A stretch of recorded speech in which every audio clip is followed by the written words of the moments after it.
365 ദിവസവും ഓഫറുകളുമായി നിക്ഷാൻ ഇലക്ട്രോണിക്സ്. വിശ്വസിക്കാം സ്വന്തം കുടുംബം പോലെ. നിക്ഷാൻ ഇലക്ട്രോണിക്സ്. പെരിയ ഇരട്ടക്കൊല കേസിൽ ശിക്ഷിക്കപ്പെട്ട പ്രതികളെ കാണാൻ കണ്ണൂർ സെൻട്രൽ ജയിലിലെത്തി ഉപഹാരം സമ്മാനിച്ച പി ജയരാജനെ ജയിൽ ഉപദേശക സമിതിയിൽ നിന്നും പുറത്താക്കണമെന്ന് DCC president advocate Martin George പറഞ്ഞു.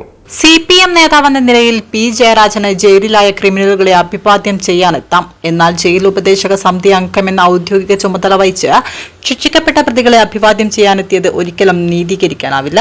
കൃപേഷിനെയും ശരത് ലാലിനെയും കൊലപ്പെടുത്തിയ കേസിൽ ശിക്ഷിക്കപ്പെട്ട പ്രതികളെ വിയ്യൂരിൽ നിന്നും കാക്കനാട് നിന്നും കണ്ണൂർ സെൻട്രൽ ജയിലിൽ എത്തിച്ചത് കൃത്യമായ രാഷ്ട്രീയ തീരുമാനത്തിന്റെ ഭാഗമെന്ന് ഇതിൽ നിന്നും വ്യക്തമാവുകയാണ്. കണ്ണൂർ ജയിലിൽ CPM തടവുകാർക്ക് ലഭിക്കുന്നത് VIP പരിഗണനയാണ്. എല്ലാ സുഖ സൗകര്യങ്ങളും CPM തടവുകാർക്ക് ഇവിടെ ലഭിക്കുന്നുണ്ട്. ജയിൽ ഉപദേശക സമിതി അംഗമെന്ന നിലയിൽ ജയിലധികാരിയെ സ്വാധീനിക്കാൻ വേണ്ടിയാണ് പി ജയരാജൻ പ്രതികളെ അഭിവാദ്യം ചെയ്യാനെത്തിയത്.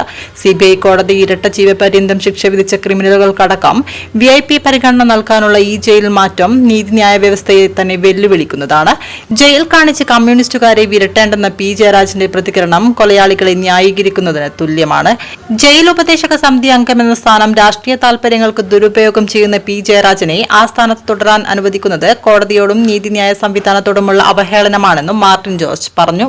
പി ജയരാജനെ ജയിൽ ഉപദേശക സമിതി